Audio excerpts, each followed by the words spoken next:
네, 국내 코로나19 확산세가 심상치 않습니다. 검사량이 줄어드는 주말에도 하루 신규 확진자가 200명을 넘어섰습니다. 이러다가 코로나19 3차 유행이 현실로 다가오는 건 아닌지 우려도 커지고 있는데요. 이재갑 한림대 강남성심병원 감염내과 교수와 함께 코로나19 상황 알아보겠습니다. 교수님, 어서 오세요. 네, 안녕하세요.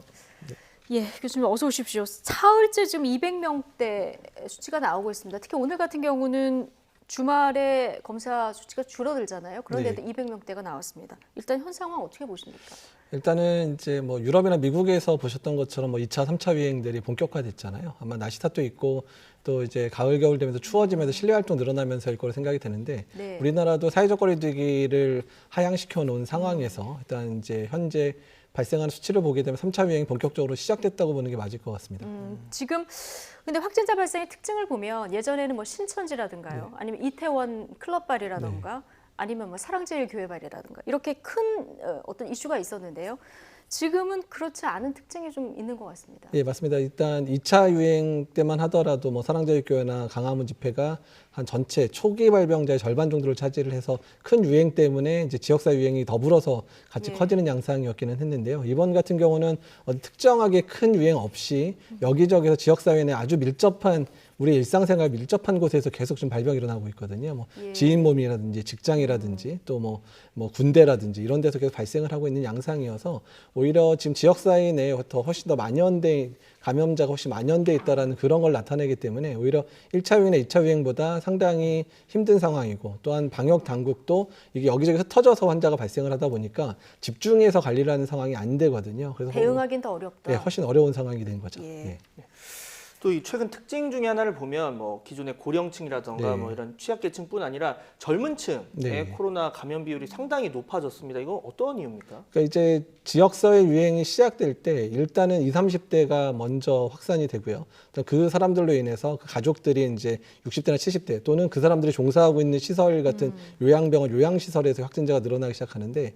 그러니까 지금 3단계 초기 양상들이 보이기 시작했다. 그러니까 젊은 사람들이 유행을 주도하고 있다. 이렇게 보시면 될 것 같거든요. 그러면 젊은 층의 그 환자 비중이 커지면은 이건 확산 가능성 면에서 봤을 때는 어떻게 받아들여야 됩니까? 그래서 젊은 층들이 훨씬 활동 범위도 넓고 또 만나는 사람들도 많고 또 뭐 직장이라든지 집이라든지 뭐 교회라든지 여러 군데를 많이 다니게 되잖아요. 예. 그렇기 때문에 지역사회 내 확산이 좀 더 속도가 빨라질 수도 있고요. 더 문제는 젊은 층들이 증상이 되게 가볍고 되게 중증으로 가는 경우가 없다 보니까 병원에 안 가고 가벼운 증상인데 본인이 이제 그런 증상을 인지를 못하거나 그러면서 여러 군데 더 많이 확산시킬 수 있는 그런 위험성들이 있기 때문에 그런 부분들이 훨씬 더 우려되는 상황입니다. 그러니까 많이 돌아다니기도 하고 또 인지를 못하기 때문에 네. 이제 알게 모르게 다른 사람에게 옮길 가능성이 좀 크다 이런 얘기를 해주셨고, 네. 자 주말에 민주노총 집회 이야기 네. 좀 해보겠습니다. 집회가 있었는데 뭐 과거 극우단체 이 광화문 집회 뒤에 확진자 크게 늘어서 뭐 문제가 됐었습니다. 이번엔 거리두기 같은 방역 수칙 잘 지켰다고 하는데 좀 어떻게 전망하십니까? 일단 강화문 집회 때보다는 훨씬 질서정연하게 이루어진 부분들은 이제 뭐 높이 살만하기는 하지만 네. 근데 어떻든 간에 뭐 지금의 1단계 수준이기 때문에 뭐 그거를 강제로 막을 수 있는 상황들은 아니긴 했었습니다. 하지만 너무 많은 사람들이 여기저기서 사실 모이는 양상들이 보였기 때문에 그 중에서라도 일부라도 그런 감염자들이 생길 수 있고 특히 지금 말씀하신 대로 20, 30대 이런 젊은 층에서의 감염자가 많은데 대부분 이제 그 노조 활동하시는 분들이 그 연령대가 많잖아요. 네. 그렇기 때문에 이제 소리 소문 없는 그런 감염자의 확산들도 있을 수 있기 때문에 어떤 집회 참석자들이나 이런 분들에 있어서는 증상이 조금이라도 있으면 바로바로 검사를 받도록 하는 것이 좋을 것 같습니다. 예, 좀 감염 경로를 알 수 없는 환자 비중이 15%까지 네. 확대된 이런 상황이더라고요. 어쨌든 방역 당국 입장에서도 굉장히 대응하기가 앞서 어렵다 이렇게 말씀을 해주셨는데 고민이 클 것 같습니다. 지금 1.5단계로 올리느냐 마느냐 기로에 서 있는데 지금 1.5단계 예비 경보를 발령했습니다. 이거는 어떤 겁니까? 이번에 이제 사회적 거리두기 단계를 이제 개편하면서 그러니까 이제 단계가 올라가게 되면 뭐 자영업자 분들이나 소상공인 분들이 영업장을 이제 조정을 해야 되는 상황들이 벌어지다 보니까 바로 발령을 했을 경우에 되게 현장이 혼란스러운 경우들을 겪고 또한 하루 이틀 늦었다고 해서 행정처분을 받거나 이런 상황들이 이제 벌어진 적들이 있습니다. 그러다 보니까 이제 예비 경보를 먼저 발령해서 앞으로 빠른 시간에 일주일 이내에 이제 단계가 격상될 수 있으니까 이제 준비를 하십시오라는 개정으로 만들긴 만들었는데요. 근데 사실 지금 1.5단계라는 것 자체가 이제 2단계를 가기 가기 전에 중간 그렇죠. 단계로서의 예비 경보 단계의 성격을 이미 가지고 있어서 굳이 지금 이 상황에서 급하게 환자가 늘어나는데 예비 경보라는 거를 거쳐서 한 번 더 시간을 끄는 이유가 왜 그렇는지에 대해서는 저도 조금 의문이 좀 있습니다. 사실 이게 그럼 예비의 예비 개념이 되는 건데 네, 또 예. 사실 교수님께서도 SNS에 한 템포씩 늦게 가는 게 왜 그런지 한숨만 나온다 이런 얘기를 해주셨잖아요. 네, 예. 이렇게 만약에 예비 경보를 내린다면 이게 실질적으로 어떤 효과가 있고 우리가 목표라는 효과를 잘 이룰 수 있을지 이런 게 궁금하거든요. 그러니까 일단 뭐 자영업자 하시는 분들한테 준비의 시간을 주는 건 사실 의미가 있다고 보는데요. 근데 사회적 거리두기 단계의 가장 중요한 의미들은 일단 일반 시민들이 내가 앞으로 일주일의 계획들을 어떻게 조정할 건가에 대한 부분들, 또 그거에 대해서 내가 사회적 거리두기를 강화해야 된다는 부분들을 명확하게 전달하는 게 중요한데 예비 경보라는 게 중간에 끼다 보니까 뭐 아직은 괜찮은 건가? 아직은 좀 그래도 지금 생활 그대로 해도 되는가라는 혼동을 줄 수 있어서 저는 적어도 1.5 단계를 올라가는 상황이었다면 1.5 단계 자체를 예비 단계로 생각해서 바로 발령을 주말 때 했었으면 어땠을까? 그래서 명확한 메시지 전달을 했었으면 어땠을까? 좀 아쉬운 점이 있습니다. 1.5단계를 예비령으로 보고 주말쯤 발령했었으면 어땠을까 이런 네, 의견을 그렇죠. 가지고 네, 그죠. 계시다. 네. 근데 정부가 늘 고민이 앞서 말씀하셨지만 자영업자들 네. 경제 문제 아니겠습니까? 네, 그렇긴 합니다. 예, 그럼 정부가 1.5단계를 올리는 기준 어느 정도 그러니까 확진자 수라든가 아니면 추이 어느 정도 수준일 때 발령을 할까요? 일단 이제 확진자 추이는 이제 권역별로 나눠서 이번에 만들었거든요. 그래서 일단 이제 수도권 같은 경우에는 이제 100명. 그다음에 뭐 강원권이나 제주도 같이 이제 의료시설이 많지 않은 곳은 일주일 평균 10명 정도고요. 예. 다른 권역 같은 경우는 이제 30명만 넘으면 이제 올릴 수 있게 만들어 놨는데 이미 주말 사이부터 시작해서 계산을 해 보면 수도권이 이미 100명 육박을 했고요. 강원도 이미 일주일 평균이 10명을 넘어선 상황이어서 이미 사실은 좀 빠르게 내려도 이제 뭐 그러니까 아무 문제가 없을 정도의 확진자가 이미 발생을 하고 있었거든요. 네. 기준에는 이미 적합하다. 그리고 그 외의 기준들은 우리 중환자 의료체계나 병상 체계가 이제 어느 정도 감당 가능하냐 수준들을 갔는데 어쨌든 2단계까지는 우리 중환자 체계나 의료 체계가 감당 가능한 수준 정도가 이미 이제 유지가 될 거라고 생각하는 수준이고요. 2.5단계는 3단계 됐을 때부터 의료 체계를 감당을 못할 수 있으니까 강하게 조이기 시작하는 상황들이거든요. 예. 그래서 어떻든 간에 지금 상황에서는 빨리 올리고 더 중요한 건 국민들이 앞으로 내가 일주일 이후에 이 단계를 통해서 내가 어떤 활동을 좀 조심해야 되는지 어디를 가면 안 되는지 이런 부분을 결정할 수 있도록 해야 되기 때문에 조금 더 신속하게 결정을 하면 좋겠다는 생각이 1.5단계 듭니다. 정도는 신속하게 결정하는 것이 맞을 것 같다. 네, 예. 맞습니다. 자 이제 수능 얘기도 좀 해보겠습니다. 지금 12월 3일 날 이제 수능 시험 날인데 뭐 2주도 뭐 채 2주 정도 이제 2주 좀 넘게 남았죠. 한 3주 정도 남았는데 자 정부가 지금 그 기간 동안에 이제 특별 이제 방역 기간으로 설정을 해서 한 일주일 남기고는 뭐 교습소나 학원 이런 데 가지 않도록 권고를 하겠다 이런 네. 방침인데요. 이 정도 조치 뭐 충분하다고 보십니까? 그러니까 아마 이제 특별 이제 방역 기간을 설정할 것 같고요. 그래서 수능 전에 딱 2주 전에 해당되는 이번 주 목요일부터 이제 설정이 될 거고, 일단은 첫 주 같은 경우는 일단 학원이라든지 학교에 수업들을 되도록 자제해 달라는 거로 될 거고요. 마지막 한 주 같은 경우는 아예 학원들 다 문 닫게 하고 온라인 수업으로 다 이제 돌리고 모든 학년의 수업들도 온라인 수업으로 좀 바꾸려고 예정을 하고 있습니다. 그래서 일단은 이제 수능을 준비한 학생들 입장에서는 좀 거의 이 수능을 바라보고 거의 10년을 준비한 그렇죠. 상황들이다 보니까 수능은 안전하게 치러야 되고 또한 본인의 이제 미래와 관련돼 있는 부분이니까 어떻든 다른 국민들이 조금 자제해서 학생들을 안전하게 시험을 보게 하는 방법.